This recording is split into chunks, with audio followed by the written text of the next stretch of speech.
YouTube live session rather than Facebook. So this is kind of interesting. I'm at a different angle. I no longer have black stuff in here instead of portrait, but now this. So that's good. All right, so back to the context of the Brit Hadasha, or the Jewish context of the Brit Hadasha. We are going to start in Acts 22. We kind of finish Acts 21. I will eventually have the video for last week's up, but I have a few weeks to go before that'll happen. But we'll start with Acts 22, and we're going to move forward. So in our story, as what we're talking about here, is we're talking about Shaul, Paul, who is at the temple and was pretty much going to get, well, hurt by the crowds there. And so the Roman authorities came in and kind of stopped that. And so when we pick up here in Acts 22, in the first part, Paul has pretty much given his, what you would call his life story. And he's talking to the crowd in Hebrew, right? In Ivrit. Okay. And when we were talking about what he was talking about, he was before his quote unquote conversion at Damascus. He was, according to him, a zealot for God as all of you are today. And he's referring to the crowd he's talking to at the temple complex. Right? And he was stating in verse 5 of 22, the Kohen Hagadol, or the high priest, and the whole Sanhedrin can testify to this, which was regard to arresting both men and women of the ways, what they are, or what he was saying. And he was talking about, indeed, after receiving letters from them to their colleagues in Damascus, or Damascus, I was on my way there in order to arrest the ones in that city too and bring them back. And he goes on and he talks about his conversion. And he goes, after he gets his vision back, he now had returned back to Jerusalem, which is in verse 17. It happened that I was praying in the temple and I went into the trance. Okay, so first and foremost, he was praying at the temple. Just saying he was praying at the temple. So he was actually going to the temple. This is after his conversion. Okay.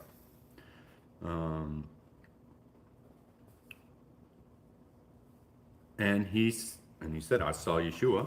And hurry, he said to me, and this is his vision that he saw. Get out of Jerusalem immediately, because they will not accept what you have to say about me. And this is in Jerusalem. And Paul said, Lord, they know themselves that in every synagogue I used to imprison and flog those who trusted in you. And also that when the blood of your witness Stephen was being shed, this is back in Acts chapter 7. I was standing there too, in full agreement. I was even looking after the clothes of the ones who were killing him. But Yeshua said in this trance, get going, for I'm going to send you far away to the Gentiles. Okay, so this is his message to the group. And then in verse 22, it says, they had been listening to him up to that point, or up to this point, but now they shouted at the top of their lungs, rid the earth of such a man, he's not fit to live. Now why? Going to the Goyim. He's going to the Goyim, he's going to the Gentiles. But that's what Israel was supposed to do anyway. Yeah, I get it. And they were screaming, waving their clothes, throwing dust in the air. So the Roman commander, ordered him brought into the barracks and directed that he be interrogated and whipped in order to find out why they are yelling at him. Basically, they commanded him, they want this one guy who seems to be the instigator. He's the instigator of this whole, unrest. And what is Rome not like? Unrest. unrest. They don't want that. They want control. Peace. Okay. They want, yeah, peace and peace in there. Okay. And so the Roman authorities were about to stretch out Paul to be flogged. And then Shaul then pulls his card. He pulls what card? He pulls the Roman card. Yeah. Is it legal for you to whip a man who's a Roman citizen and hasn't even had a trial? No, it is not legal for just take a Roman citizen and just, without a trial, punish him, basically. I wonder, it seemed like he waited on purpose to let that out. it Because seemed- I'm a citizen of, what is it, an important city, is what he said before. Why didn't he just say Rome? It's like he was holding that, Yeah. that card back.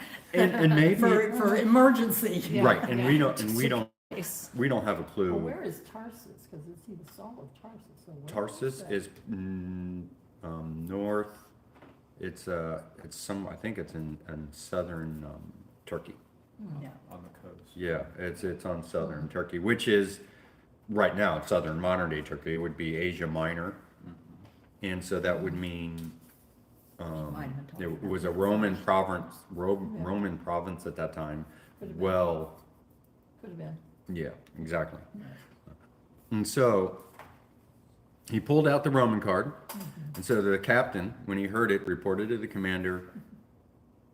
And then the commander is like, "Do you realize that what you're doing? This man is a Roman citizen." And the commander came and said to Shaul, "Tell me, are you a Roman citizen?" Paul says, "Yes." And the commander replied, "This is the commander." The commander says, "I bought this citizenship for sizable money." But Shaul says this, "I was born into it. I'm a born Roman citizen. I am not somebody who just paid money to become one. I am born." And so at once the men who had heard about that interrogation, they drew back. In other words, they backed off. Okay, whoa, you're a Roman citizen? Yeah, okay. And so, however, the next day, in verse 30, he wanted to know the specific charge the Aegeans were bringing against him. He released them and ordered the head Kohanim, or the high priest, and the whole Sanhedrin to meet, and then he brought Shaul and put them down in front of him. Okay, so now we're like, all right, so we're not going to do this whipping thing, but we need to figure out what's going on here, because this is, we got this unrest and we got to figure this stuff out. So, big powwow, big meeting. Now we're in chapter 23.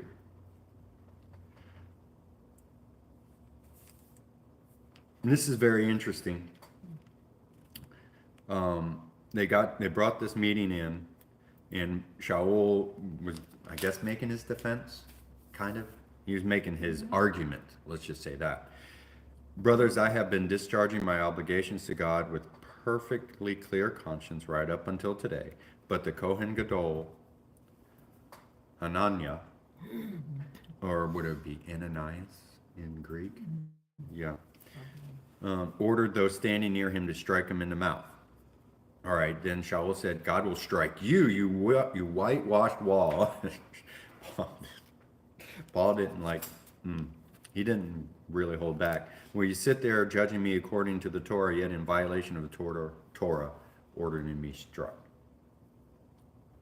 And then the men named Brit said, "This is the Kohen Hagadol, the high priest of God, that you are insulting." And then Paul does this. He realizes this, and he concedes. He's like, "I did not know, brothers, that he was a Kohen Gadol, for it says in the Torah, you are not to speak disparagingly of a ruler of your people."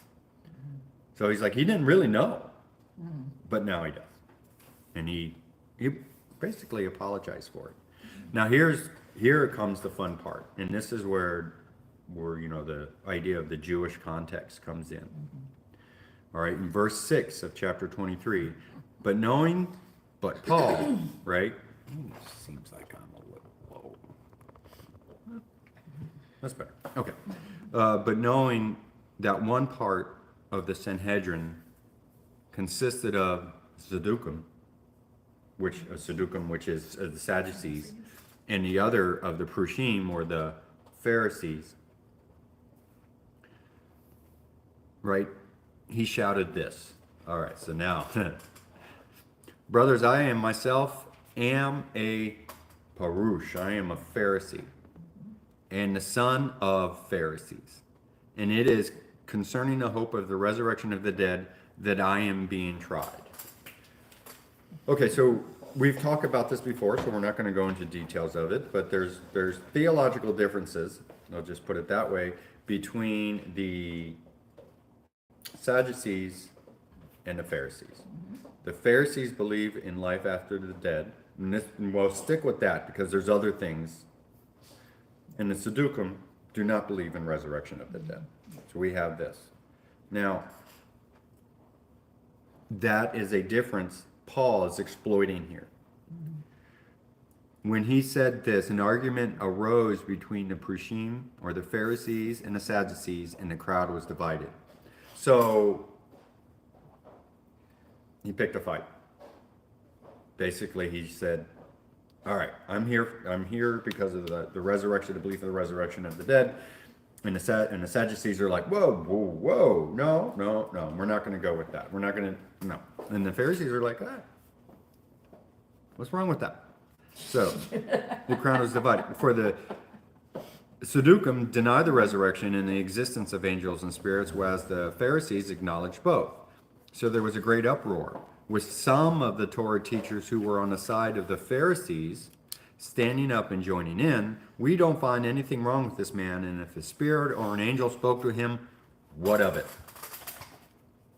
So basically, the Pharisees are saying, and those that are aligning with the Pharisees are like, so what's going on? What's the problem? Why are we even having this meeting anymore? What of it? Why do we have to deal with this? And so, the dispute became so violent that the commander, the Roman commander, fearing that Shaul would be torn apart by them, ordered the soldiers to go down, take him by force, and bring him back into the barracks. All right, so this got violent very quickly. But in the Jewish context of things, you can see that Paul was not saying I was a Pharisee. He's telling the people, and I know we said this before in other lessons, but we want to make sure and understand that Shaul at this time is a Pharisee. If he was saying he was a Pharisee at that time, the Pharisees would be like, I don't recognize you if you're saying was. I am. So this all took place in front of the Sanhedrin. This took place on the temple, a temple complex. I don't know if it was in a room of hewn stones or not. He ordered the head Kohanim and the whole Sanhedrin to meet.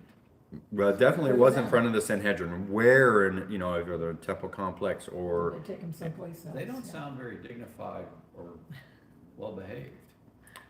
Well, they weren't. Yeah, it doesn't seem like they were. And reading this, I've kind of understood why the Sadducees didn't go with the resurrection. Kind of. But Okay. how, because of the whole Torah only, first 5 books, Sure. a little bit. Yeah. But Right. how did they not believe in angels and spirits? Yeah. And that is That's so in the talked about and clear. That's in the Torah, yeah. Yes, Totally. that's I don't a, understand that. and that is a wonderful subject to get into that we're not going to get into today. Okay, Yeah. Because that, file that for later. Yeah. file that, yes, Yeah. because that is an interesting topic on what the Sadducees actually believe, which we'll go with what the Brit Hadasha says about them right now. It goes way in depth, I'm sure, in how they can explain it. Or even if there is a resource that can explain all of the Pharisees' belief system, because I don't know, to be honest. Because the Sadducees are talked a little bit in the Talmud, but I don't think they're given but I could be wrong. I don't think they're given a lot of I haven't seen a lot. of yeah, that. a lot of airtime, at least in the Talmud. It may be other writings that may have been involved with it, but I don't know. So would you say that Shaul found any disagreement between his belief as a Pharisee and believing in Jesus? Repeat the question, I'm sorry? Did he see any divide between being a Pharisee and being a follower of Yeshua? No, he didn't see any divide. So I always Not thought after the vision. what you said, where Paul was kind of like being sneaky and dividing the council, but in a way, that really is why he's on trial, because of his beliefs Yes. in resurrection. So it's kind of legitimate, What, as far as like the differences between Paul and the Pharisees? saying that's why I'm on trial. Oh, yes, that's his, and that's why he's the Yes. Pharisee sided with, Yes, Yeah, yeah. right? And so, yes, I agree. Now, we have to remember that the Pharisees are a big group. It's an umbrella, right? Did he agree with every single sect or in every single philosophy of those? Probably opposite Nobody ends. Nobody agreed with could. every single sector. Right, there's, nobody agreed at all, exactly, Agreed so. with each other. So when we talk about did he agree, he agreed with the Pharisaical beliefs in general. Now, as Right. far as like particulars of some certain sects of the Pharisees, you can't say that, right? It's all about debate in Judaism, which is a good thing. Debate is a good thing. So they debated a lot. Yeshua debated a lot, and that's Well, my understanding was because he was a student of Gamliel, yes, that would probably be able to seed him into what sect of Right, yeah. Pharisee he was, because that's my teacher there. Gamliel was So Hillel. wherever he stood, if you go back and study his life or his theology, his process, right. there you're gonna see Paul. Right. Well, from what I understand, and I could be wrong, as Slade would say, I reserve the right to be wrong. That Gamliel was the head of not the Nazi of the Sanhedrin, but he also was, according to history, Jewish history, the grandson. Traditionally, he was the grandson of Hillel. So he would be the head of the house of Hillel, Hillel, or Beit Hillel. That would be the belief, and so ergo. yeah. And I think his son or grandson was the head of the Sanhedrin in Yavne, Yeah. would be Rabban his Gamliel the second. I think it was grandson.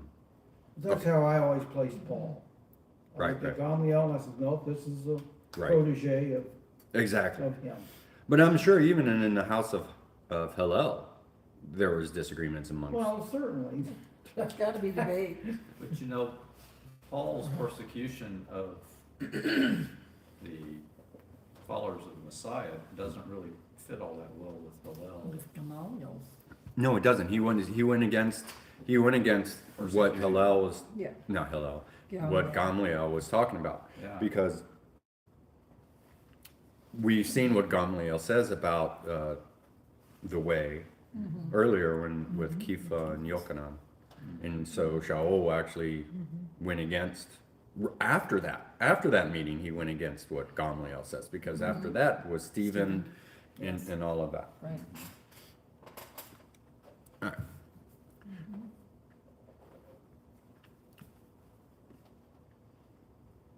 Okay, so there's great uproar.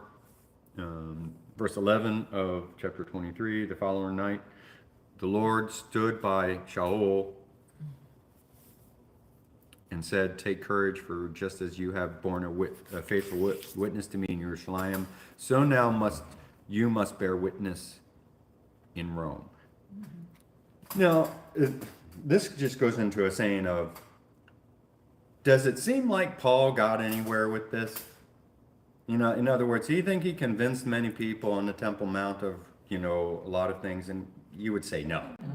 But yet Hashem is saying, you're a faithful witness to me.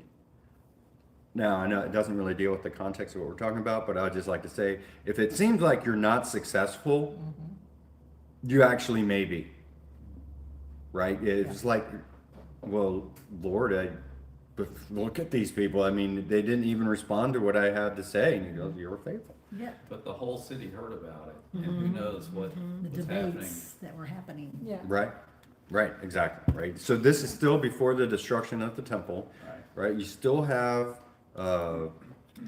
Yaakov or James ahead of the Jerusalem community, messianic community in there, and we also have to understand that he was still going to the temple often. That was James, right? And there's traditionally James that was not well. Let's just say he was what would you say, martyred around the temple. You can find that in Josephus. Okay. So. There goes that prosperity doctrine right there. That's a solid point. It goes that prosperity doctrine right there. Yeah. Okay. All right, so we're gonna kind of move on as like 12 the next day. Some of the Judeans form a conspiracy. When we say Judeans, I don't know what's the what some of the other English versions say. Here in a complete Jewish Bible, we're talking verse 12 of 23. You'll have like the ESV say, the Jews made a plot and bound themselves by an oath neither to eat or drink until they had killed Paul. Okay, we have to make a distinction. Okay, when it says like in other English translations, and I think David Stern did a good job on this one, on the Complete Jewish Bible, to try to make a distinction between Judeans and Jews. Okay, we're all Jews against Paul. We have to know that there's someone embodying Messiah that would say, that would read this, and the Jews made a conspiracy, like an ESV here, is the ESV, yeah. Were all Jews having a conspiracy against Shaul? No, Some that's, of them didn't even know who he was. yeah, some of They them, could care. right. And so Judeans, now Judeans could be what you would say a land area explanation. Like Judean is probably would mean area, well, near Jerusalem. And then you got like Galilean, Right. who would be up there in the Galilee area.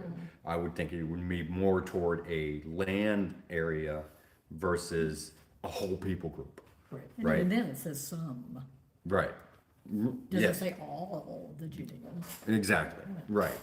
So, but there are those out there, and I know there are those out there that would say, well, look, the Jews were against Paul, so there you go, right? And that's why he's going to the Gentiles. And you can get a replacement theology out of this. Not, it's not that hard to conceive, which is unfortunate. Yeah. All right, so this group took an oath, neither eat or drink until they had killed Shaul. More than 40 were involved in this plot. All right, so they're explaining this plot, right? And so we're going to move on. So what they did was they were going to plan an ambush, and basically they sent Paul to a different place, Caesarea, to kind of get out of the, what would that be in today's court realm when you change Venues or. change a venue? Because if there's so much, you can't get a good jury because it's so public, you had to change venues to a different place. So are we saying that they were fired up about Paul because he was going to the Gentiles? Is that what the upset is here? Well, it looks like when they were listening on the Temple Mount is when he said about the Gentiles, that's when they said, When they blew That's up. when the crowd got that's when the upset. crowd got And it. is that what the Sanhedrin is still fired up about? Is that what? And it's part of the Sanhedrin, right? Because when the Sanhedrin were arguing, you had the Prushim didn't have a problem with it, but the Sadducees did.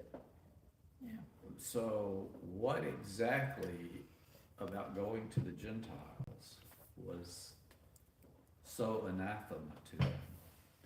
That's because they were pagan idol worshippers. But And there's if- always I the would worry say- that the Jews will be assimilated into it rather than the pagans be Right. proselyted to Judaism. But if the Gentiles are changing But not becoming and coming into Jewish. the faith, Right, so when you're looking at that, how many are coming, number one, at that time? And number two, where was, how many Gentiles were in Israel at the time? probably not too many. And Not- most of those that were Romans. Right, and so there would probably, it would be more so outside of Israel that that he would be referring to Right. the Goyim. Sure. I don't Well, wouldn't have they the hate exact answer for you. It's probably a whole bunch of political stuff that you have to, More likely than not. yeah, more political. So, but the Goyim coming into the faith and what he's been, I'm sure they know what he's been teaching, right? Because we were just talking about in Acts 20 or 21 that the rumor is that Shaul was teaching outside of Israel that the Jews did not have to do Brit Milah. They Right. did not have to follow Torah. Right. You know, and now the Messianic community heard of this and they wanted to do this to alleviate this concern. Yes. I'm sure this rumor was not just in the confines of the Messianic community. I'm sure it spread out, you know, because Paul was well known beforehand. And now he's back with a whole different aspect on life. And I was like, oh yeah, I've just been to the, We're Galatia. not even supposed to go into their houses. What are you doing? Yeah. Right? Right. Well, they had, for lack of a better word, I'm gonna say missionary activity to the Samaritans, right? I mean, there was the big, Philip. Wasn't he preaching in Samaria? And that didn't seem to rile, as far as we know. As far as we know, we Yeah. don't know. We just know where Philip went. Yeah, Right. And so and the eunuch was already studying, the eunuch was already studying and he was from Ethiopia. yeah. And he And- was coming from the temple, I thought. Yes. He was. And he went to, So, He was on the way out. They didn't care yeah, about that. yeah, Right. he was on the way out, so. and so and I don't know if the eunuch was Goyim or from Israel. Yeah, we don't know. We don't- Just know we he don't- lived there, but Right. there We were don't. Jews who lived in Samaria at times too. Yeah. Even today, there are. Yes, they are. Yeah, there's, Yes, there are. And they sometimes they're at a lot of risk. they are at a lot of risk. You go up there, you need a bulletproof vest. Oh, yeah. Yeah, we've been up there and it's like, okay. So when they moved Paul and so he sent the commander sent a letter to Felix, the governor at this time. So this man was seized by the Judeans and in verse 27 was about to be killed. And when I came on the scene with my troops and rescued him after learning that he was a Roman citizen, I wanted to understand exactly what they were charging him with. So I brought him down to their Sanhedrin. I found that he was charged in connection with the questions of their Torah, quote unquote, or law. I don't know. Yeah. But there was no charge deserving death or prison. But when I was informed of a plot against the man, I immediately sent him to you and also ordered his accusers to state their case against you Yeah, against yeah. them before you. So basically kicked the can to a higher court. So they took him up. So now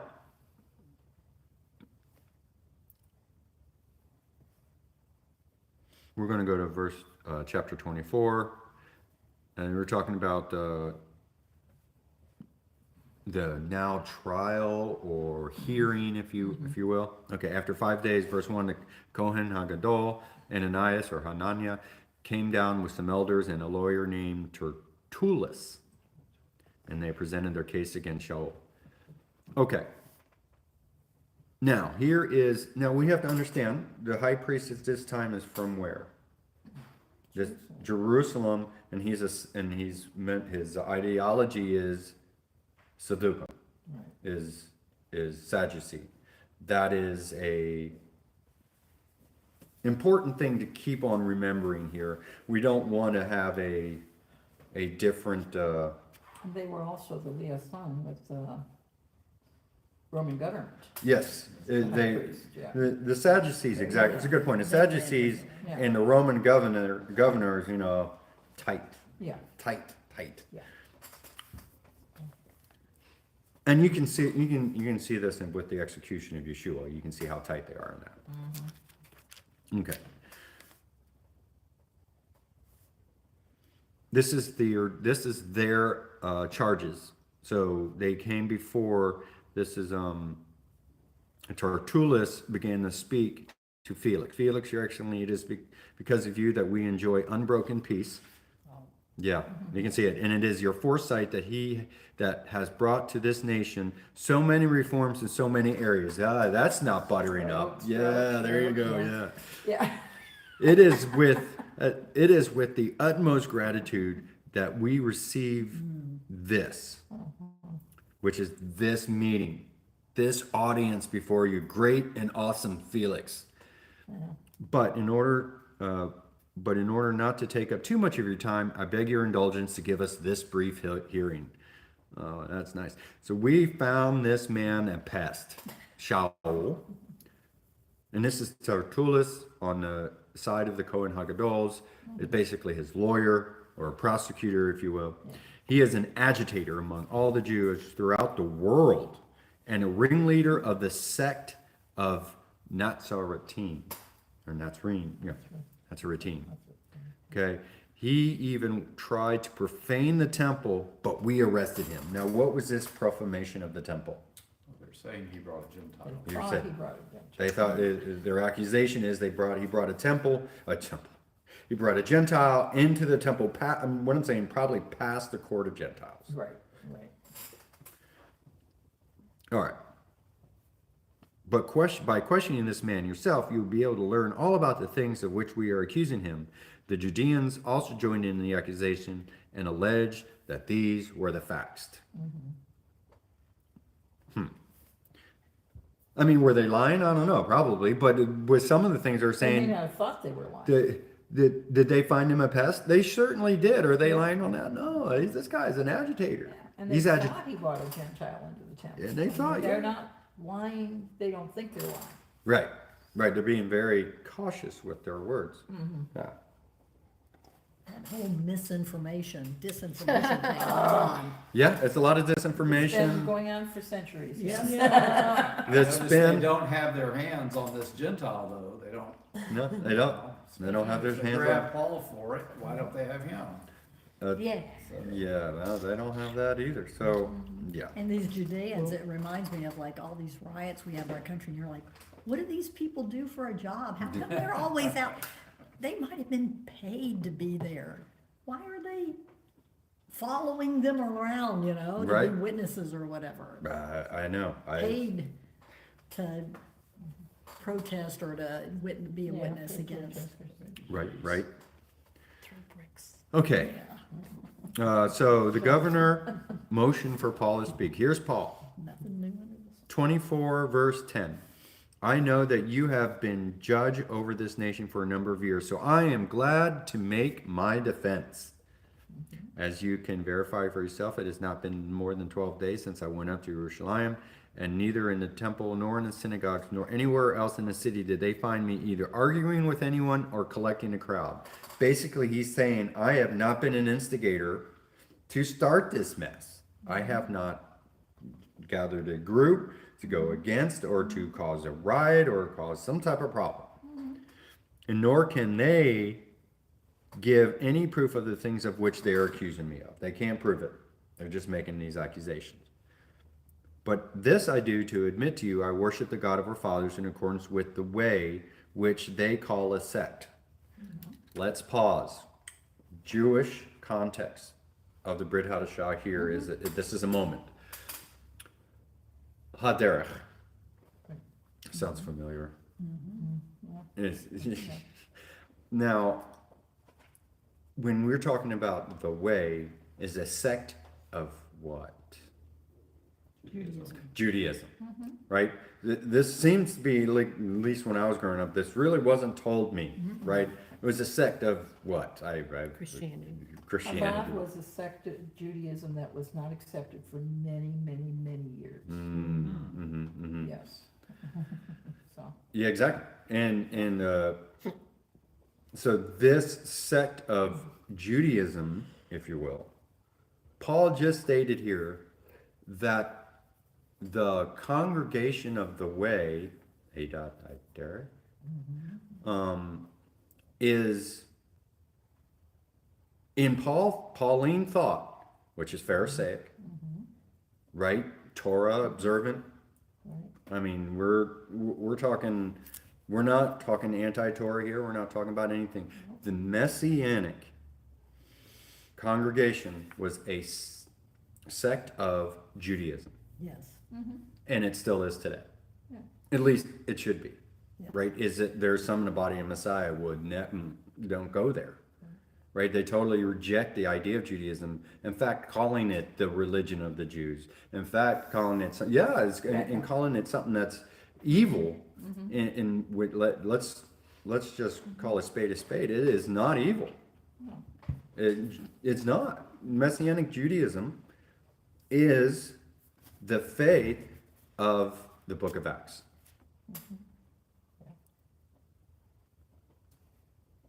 Some people don't want to admit that, don't like it, but that's what it is. And so when us, or who are following the way, when we're following Yeshua as the Mashiach,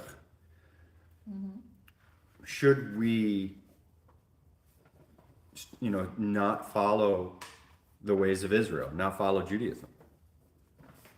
Well, we should follow Israel. We should follow the ideas of Judaism, and we should study the sages. Shaul did.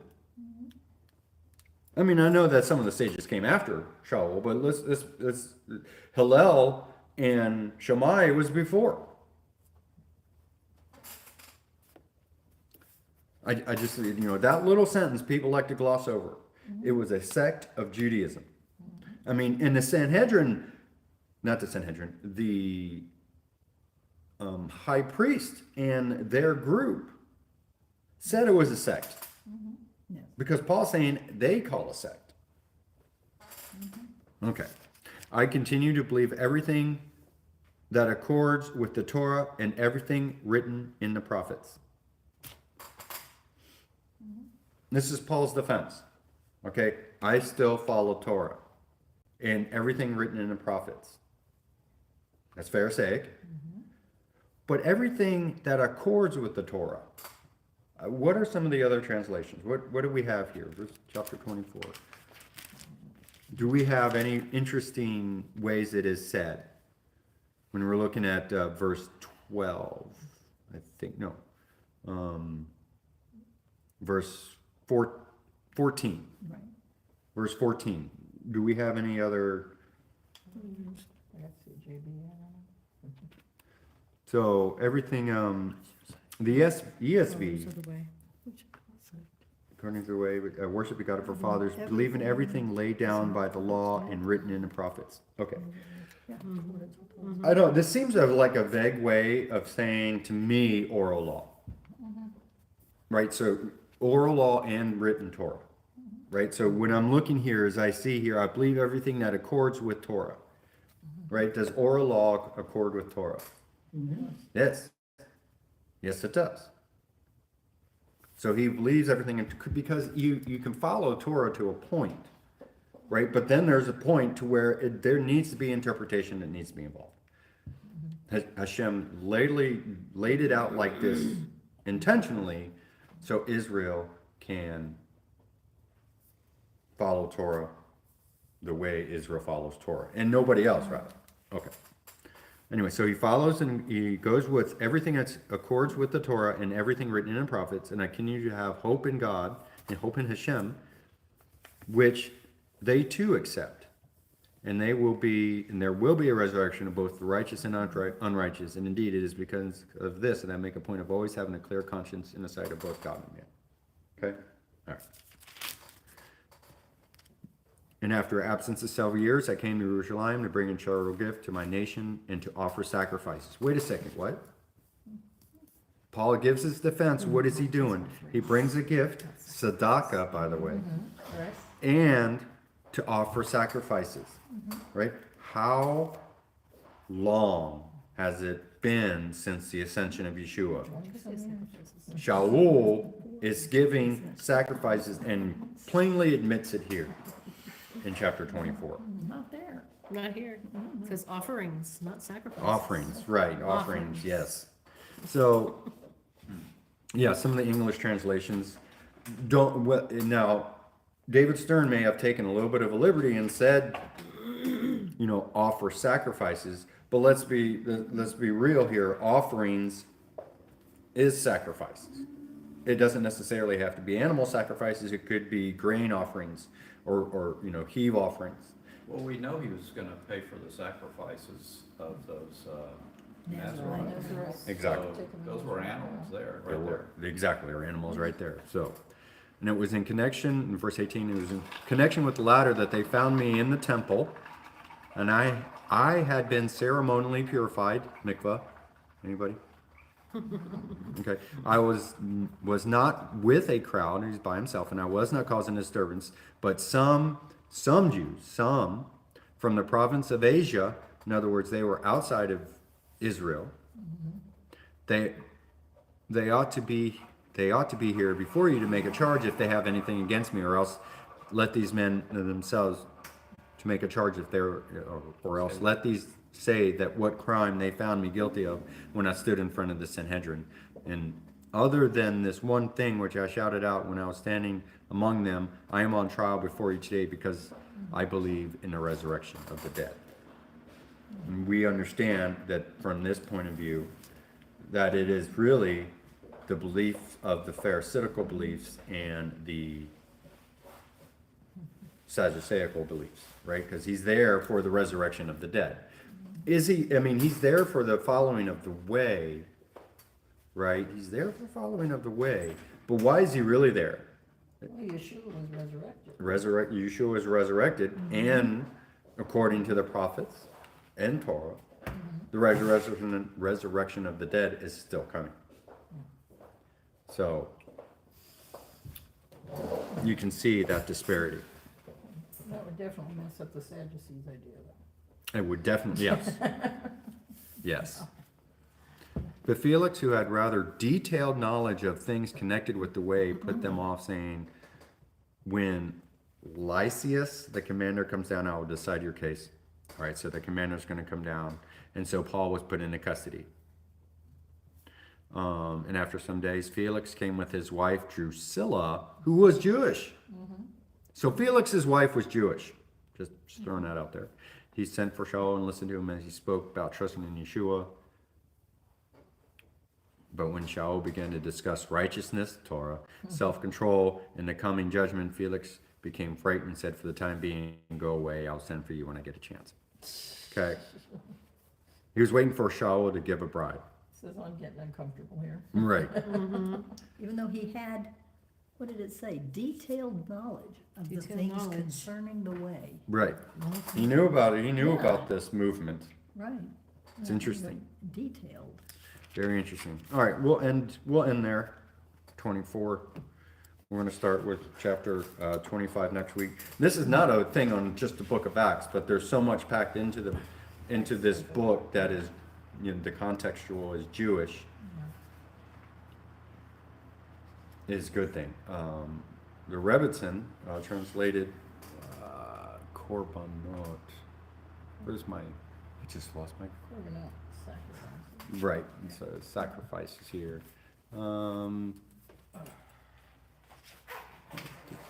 Yeah, you lost your feed. Okay, the Aramaic word translated sacrifices is korbana, which parallels with korbanot in Hebrew, which korban is sacrifice, like the korban pesach. Thank you. Also means to draw near. And that's how they did it. And that's how they drew near to Hashem, is with korban or korbanot, which is why the temple being, maybe soon in our days, being built, we can draw closer to Hashem with korbanot of our own. All right, guys, thanks. Shabbat shalom, everyone. Shabbat shalom. Shabbat shalom. But shalom's like